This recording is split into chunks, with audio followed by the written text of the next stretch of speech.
After a season of positive health news, things have taken a turn for the New Orleans Saints. How does that impact their matchup this weekend against the Atlanta Falcons? We got all of that and a little bit of lagniappe for you on today's episode of Locked On Saints. You are Locked On Saints, your daily New Orleans Saints podcast. Part of the Locked On Podcast Network, your team every day.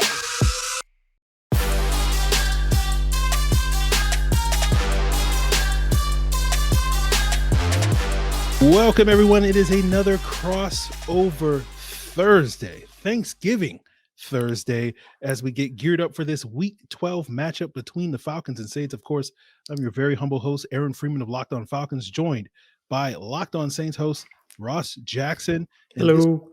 This crossover Thursday episode is brought to you by PrizePicks, the easiest and most exciting way to play daily fantasy sports. Go to prizepicks.com/LockedOnNFL and use code in all lowercase LockedOnNFL for a first deposit match up to $100. And we thank each and every one of you that makes these two illustrious podcasts your first listen, your first watch. All you got to do to become an everydayer of Locked On Falcons or Locked On Saints is subscribe or follow for free on YouTube or wherever you listen to podcasts to get the latest episodes as soon as it is available. So, Ross, I have this cordial intro to this show, but we all know it's hate week. It's hate week. Between these two teams, this kind of game sets up potentially decide who wants to win this inept, dysfunctional. Somebody's got to win it, man. Somebody's got to take it. Why is it the NFC South every year that some team refuses to win this division? So we'll see if one of these teams decides that they want to take a big step towards that this week. But I know with the Saints, we're talking about biggest stories. We'll get into the key matchups as well as some path to victories and some final predictions. But, I know for the Saints, their big story kind of is centered around the health of their football team. Yeah, here we are again. After a whole season of actually being able to talk about football for a little while, now the New Orleans Saints had their own kind of version of a body bag game against the Minnesota Vikings, where it felt like every 3 plays I was tweeting about some player being down or some player being looked at by the medical staff. And for New Orleans, 3 of the biggest names on their team, Derek Carr with a concussion and a right shoulder injury. Turns out the right shoulder is okay, still in concussion protocol. I think that will change as, of course, the practice week continues to roll through, or was still in concussion protocol at the beginning of this week, at least. And then Michael Thomas was sent to injured reserve, so he will for sure miss this game, as well as the following 3 weeks for the New Orleans Saints at wide receiver. And starting cornerback Marshon Lattimore was carted off the field quietly with an ankle injury in Minneapolis. And so very unlikely that we see him this week as well. So that's the Saints that are going to be very likely have Derek Carr back. The expectation is that he'll be good to go this weekend, but no Michael Thomas, very likely no Marshon Lattimore, and the Saints will have to figure out how to navigate that. Those are injuries that they've had to navigate over the course of previous seasons. Very recently as well, missed those guys for a considerable amount of last year in 2022, but it's never easy to have to be able to kind of make up for the absence of your top wideout and your top cornerback, 2 premium positions in today's league. Yeah. And as you said, Derek Carr expected to be back, but I know Falcon fans everywhere are breathing a sigh of relief because they don't have to get Jameis Winston. They don't want Jameis. They don't want that Jameis smoke. We're the only team in the history of the world that does not want to play Jameis Winston. Everybody else is like, oh, let's play Jameis Winston. We'll get those 3 or 4 interceptions. And the Falcons are like, no, we don't. I dare say the Green Bay Packers are a little bit afraid of Jameis Winston too. Just to be fair. Maybe. But, when you look at the Falcons' biggest story, obviously it's similar surrounding the quarterback, right? Because they just promoted Desmond Ridder back to being the starter. Personally, didn't think he should have been benched in the first place. Agreed. But they're going back to Desmond Ridder for foreseeably the remainder of the season to see if he's their guy. And sort of for the Falcons, it's not only is Desmond Ridder going to show that he's worthy of that position, but the team has to kind of get their act together coming out of the bye. We've been basically waiting for the Falcons to have their kind of breakthrough for the last month or so since they first got into first place in the NFC South, and now they're slowly sliding out of that role, but they have an opportunity this week against the Saints to start looking like a team that actually wants to make the playoffs and be a legit division winner, and not just, as we jokingly said, a team that just wins a terrible division by default. So we're still waiting to see if the Falcons can have that breakthrough performance. And the question is going to be whether or not we'll wait another week after this Saints game. But I think the Falcons certainly have things going for them, certainly when it comes to being maybe a little bit healthier than the Saints are at some of the key positions going into this game. And I'm sure we'll get into more of those things as we get into key matchups as we come up here on today's Crossover Thursday.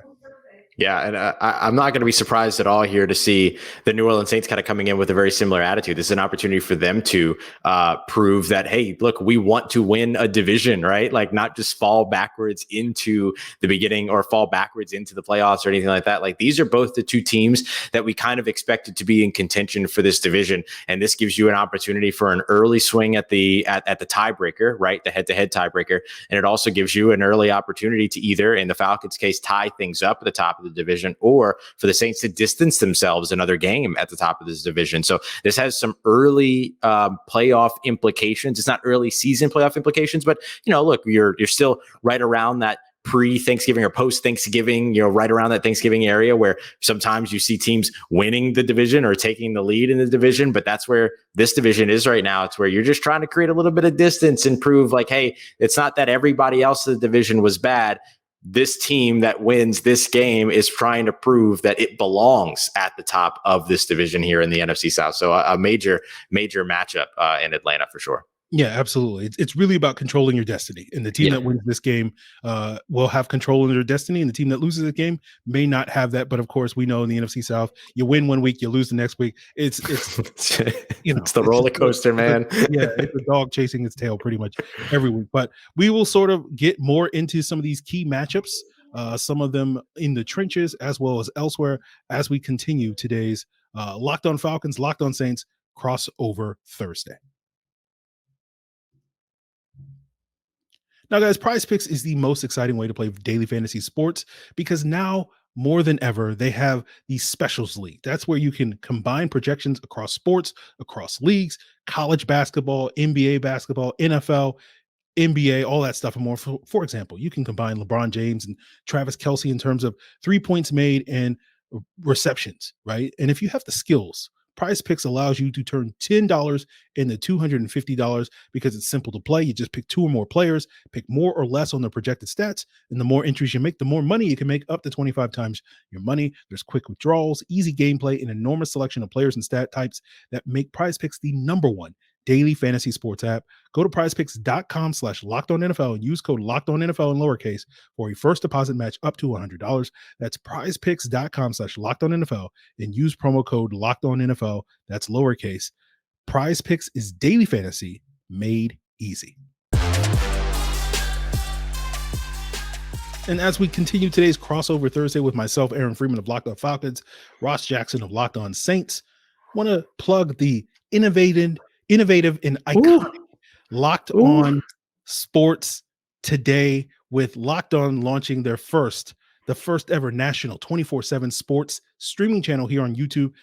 Check out Locked On Sports Today. You'll get coverage of all the leagues, all the sports, the local experts, all that and more. Again, Locked On Sports Today on YouTube. Subscribe for the first ever national sports 24/7 streaming channel. So Ross, here, Crossover Thursday, let's get into some key matchups. I know you're going to be kind of focused on the trenches when it comes to what we're going to see on Sunday that could wind up swaying this game in one team's favor. I'll give you the floor to break that down. Yeah, for sure. I mean, look, these are two teams that were expected to perform a little bit better in the trenches than they have so far this season. Desmond Ridder right now facing one of the NFL's highest pressure rates, and then subsequently surrendering one of a fairly high pressure to sack ratio as well. This is an offensive line in Atlanta that was expected to maybe protect the quarterback a little bit better, and maybe there's conversation as to why that is or isn't the case. But on the other hand, New Orleans has been equally disappointing in terms of its ability to rush the passer. Right now, the New Orleans Saints have 18 sacks. They've got 18 turnovers forced on the season as well. They've created as many turnovers as they have sacks so far this season, Aaron. That's not a good stat. That's not a good thing to be evened up with.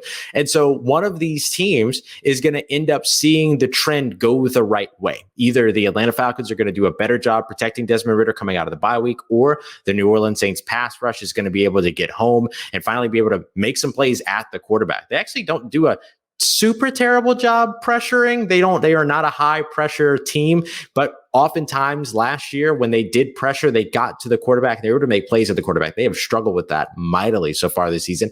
And Desmond Ridder is the exact type of quarterback that is the pain in the neck for the New Orleans Saints. He can extend plays. He can get mobile. He has the escapability. All the reasons why I agree that the Falcons should have never benched him in the first place, because I think he's your higher ceiling quarterback there if you're a Falcons fan. And so the way that I look at it for this game is that one of these teams is going to get right, either the Atlanta Falcons on the offensive line or the New Orleans Saints on the defensive line, even if it's just for this game, as we are talking about the NFC South, as we mentioned earlier, then that could end up absolutely having a major impact on the result of this big time divisional matchup between these two teams.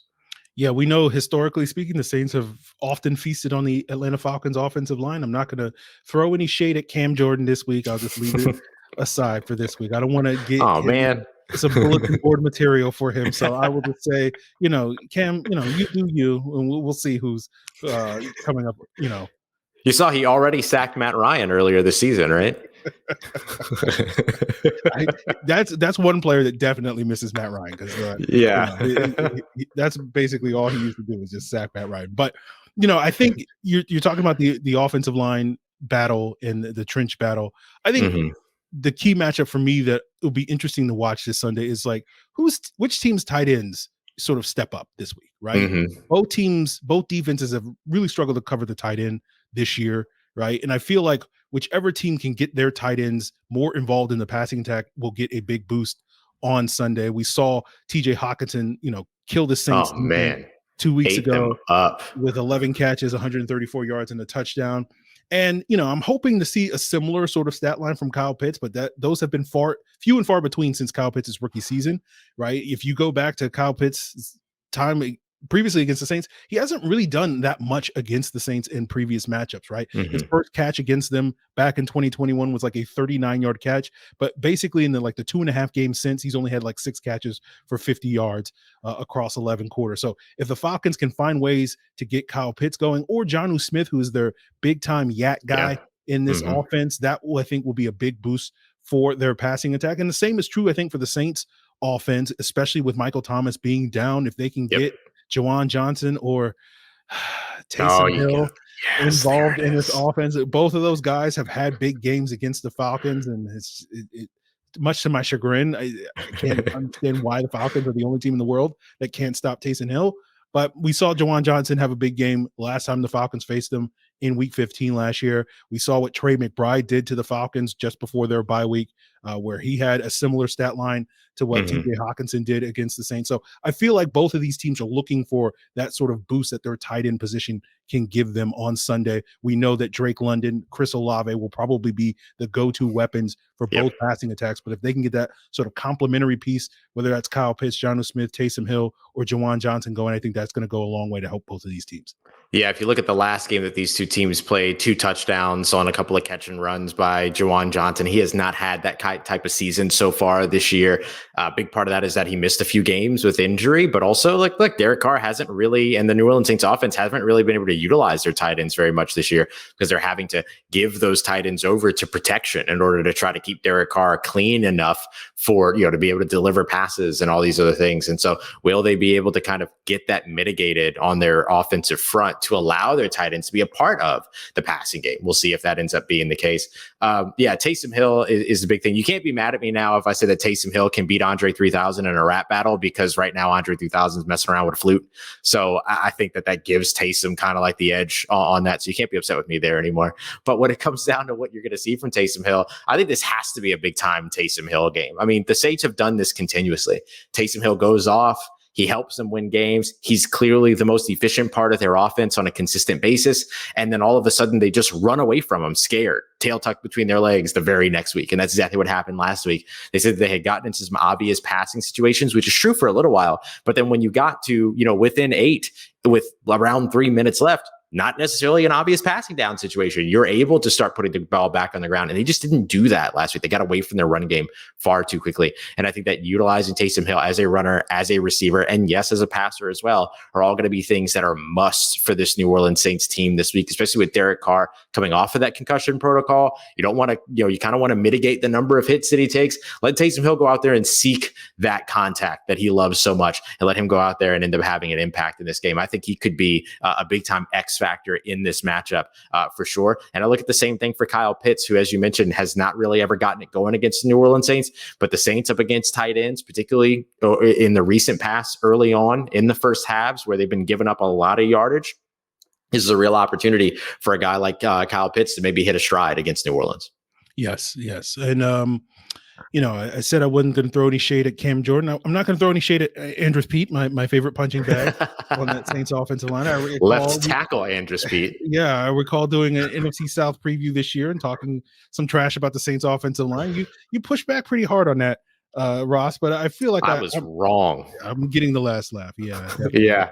We'll see. We'll see. I was wrong. Andrus Peat, makes me a happy man on Sunday by getting wrecked. But then again, the Falcons pass rushers, at least their edge rushers aren't great at wrecking even bad left tackles like Andrus Peat. So we'll see how that matchup goes. But I think the trenches, I think these tight ends will have a big influence on which teams will win. And we'll wrap up today's Locked On Falcons and Locked On Saints crossover Thursday, a Turkey Day crossover Thursday, by getting that path to victory, those sort of keys to victory as we wrap up today's episode.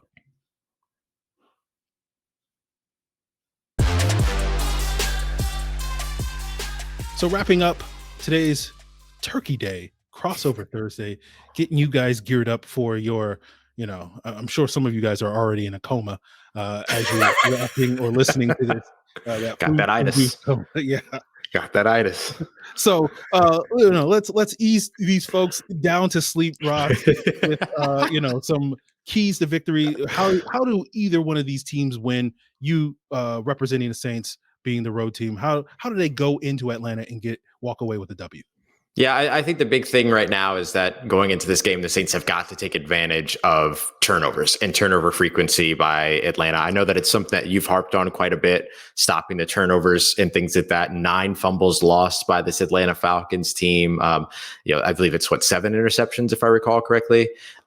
They've turned the ball over quite a bit, and the Saints have taken the ball away quite a bit. That should work in the Saints' favor. Now they've got to be able to actually make it happen during this game. And as we know, when it comes to turnovers and takeaways, when the opportunities present themselves, you still have to follow through and take advantage of those opportunities. Last week in the opening drive against the Minnesota Vikings, Paulson Adebo undercut a pass that was going to Jordan Addison, the Minnesota Vikings wide receiver, jumped up, had it dead to rights, popped off of his hands, landed right into the hands of Jordan Addison for a big gain. And that's where you kind of went, okay, well, I know how this game's going to go at this point. And so I think that, those are the things that you have to avoid. So you still have to be able to show up and make those things happen. Earlier on in the season, Zach Bond and the New Orleans Saints Sam linebacker gets CJ Stroud's first career interception, turns around and fumbles it on the return, goes back to the Houston Texans. They gained like 2 yards by the time it was all said and done, and got a fresh set of downs and a 1st and 10 out of it. So you have to be able to take advantage of those opportunities when they come. The Saints right now are 5-0. All 5 of their wins have happened in games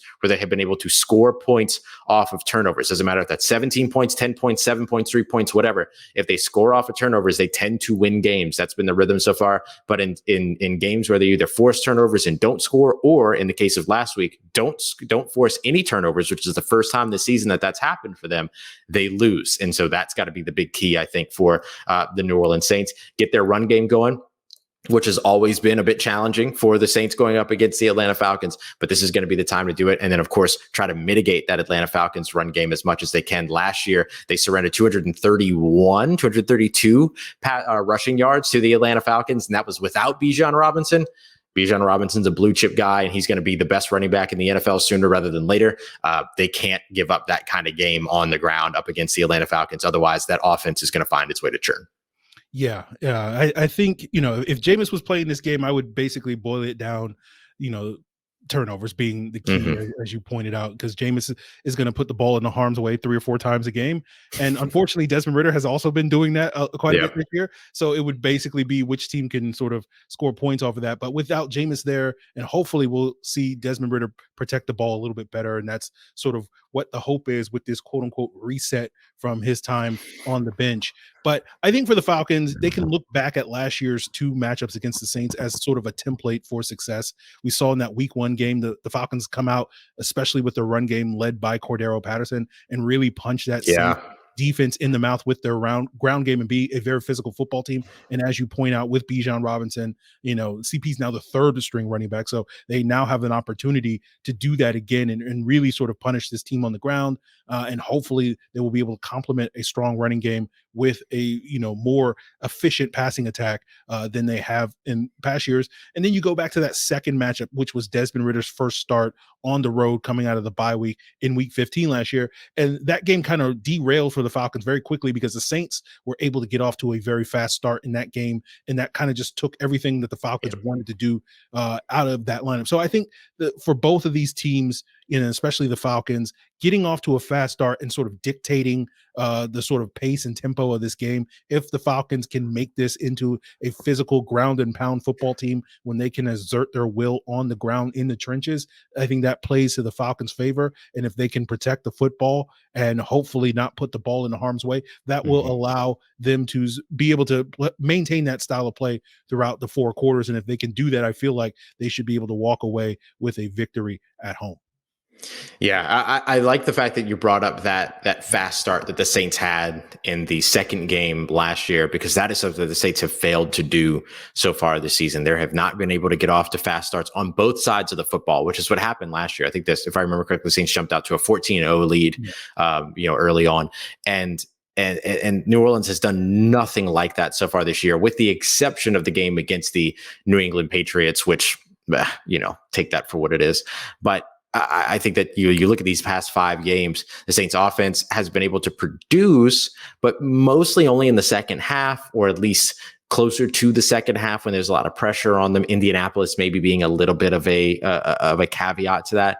And then the defense has given up a lot early, which is unusual for this New Orleans Saints defense. So I look at this game as a game to where you're talking about the reset coming off of the bye week. That's a big thing for New Orleans coming off the bye week. And their reset is, can they impact games early on instead of allowing the other team to set the tone and then having to come back and respond to that team? Now, they've done a good job in some cases, not all, but in some cases, of responding to that tone and being able to pull out a win late. But that's not sustainable football. You're not going to be able to win games like that. And so that's a big thing for me here too, that I'm looking at for this team as, can you come out and impact this game early? Because if you can't, I think that exactly what you just described is what Atlanta's going to have just kind of the door held open for them to do. Set the tone, set the pace, ground and pound, beat up this New Orleans Saints defense, which has started off weak early on in games over the course of the past handful of weeks or so. That's something that they can't let happen in Atlanta this week if they want to walk away with the W. Yeah, definitely. And I think explosive plays are always going to matter in these sorts of games. And too often in recent weeks, and we saw going back to that most recent matchup at the end of last year where they were able to get some explosive plays, the Saints that were to get off to that fast start. So whichever team can kind of generate a couple of those explosive plays, I think will benefit both of these teams as well as some of the other things that we touched upon. But Ross, I know maybe not everybody when we do these crossovers loves giving final score predictions at this point in the week. But I'm curious if you have any sort of final thoughts on what this type of game may shape up being on Sunday. Yeah, I think with Michael Thomas out, you're going to see an elevated role for Chris Olave, kind of putting him back into a featured role as opposed to kind of the split of focus amongst all three. I think you're going to see a couple of big shots down the field, at least taken to Rashid Shaheed. We'll see if they're able to connect on him. I think that the Saints end up kind of keeping this one in control a little bit. If they can do that, they should walk away with a win. I really think that this game can go either way, though. But just for the sake of the fact that it's Falcons Hate Week, I'm going to take the New Orleans Saints to win 28-3. Aaron, how about you? I appreciate that. Yeah, we're just gonna keep it moving. No response from that one. But yeah, of course, it's hate week. You have to. I hate you so much.